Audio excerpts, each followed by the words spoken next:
Hey everybody, welcome to the Hangar Deck.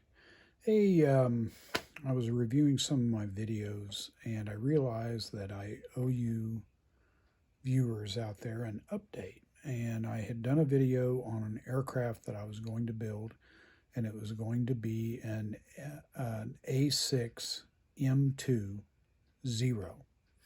And I did build that aircraft and I painted it in a very special way. And I'm going to tell you the story behind that aircraft and why I chose to paint it the way I did. So, I'll turn around here, and here is the A6M2 Zero that I built. It is the Tamiya kit, 1/48 scale, great kit to build.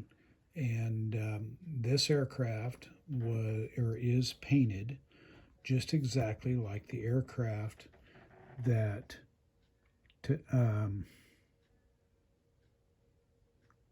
Tadayoshi Koga, we'll just call him young Koga, flew in an attack on Dutch Harbor in 1942, Dutch Harbor being in Alaska.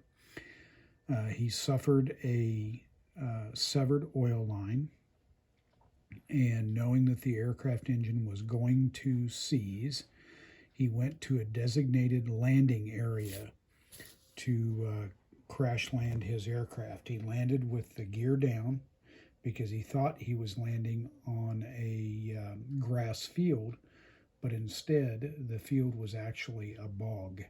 And so the landing gear bit in and it flipped the aircraft over. Now, he was not alone. He was being escorted by some of his comrades, and they saw that his aircraft had been flipped over, and they were hoping that he would come crawling out, but he did not. And they were under orders to destroy any aircraft that landed intact so that the Allies didn't get a hold of it, but they were afraid to do that. They were afraid that their comrade might still be alive. And so they got low on fuel, and they went on home. As luck would have it, on July 10th, happens to be my wife's birthday, but that's beside the point.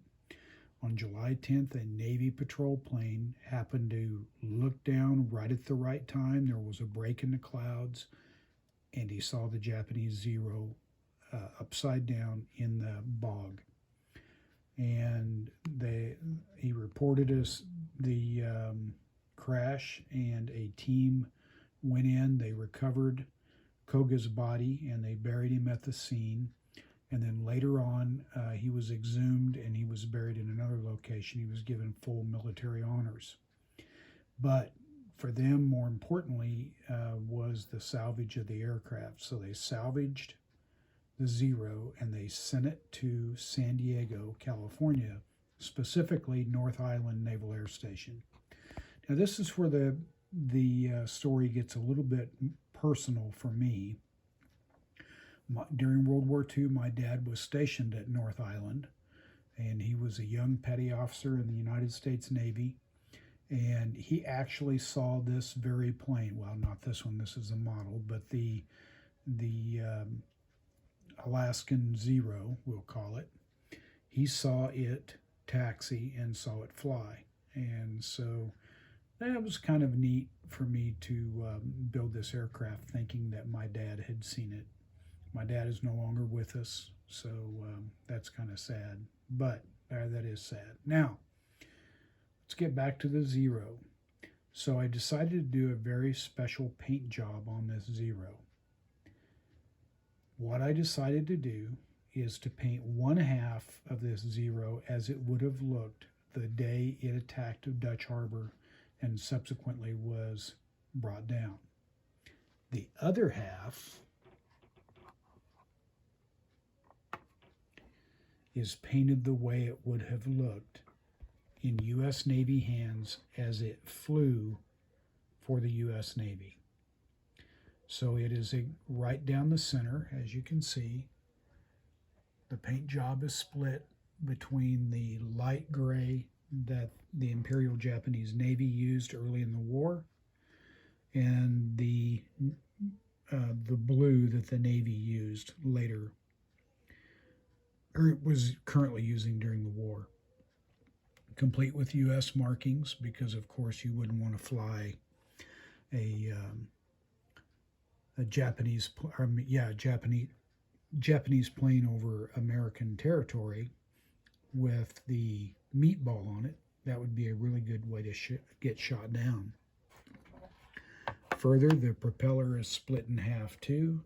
It has the traditional American flat black on one half, and then the Japanese silver on the other half.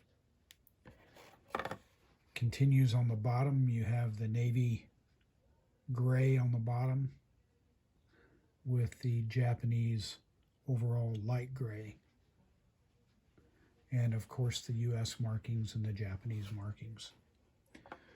So I kind of called this build one plane, two masters, because even though this is a Japanese plane, it was flown by Americans. The first American to fly it was Lieutenant Commander Eddie Sanders.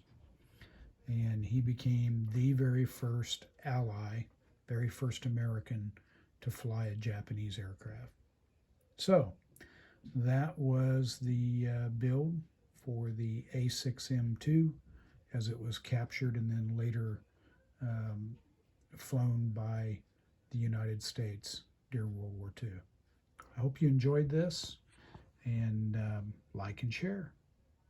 This is Tom with the Hangar Deck, signing off.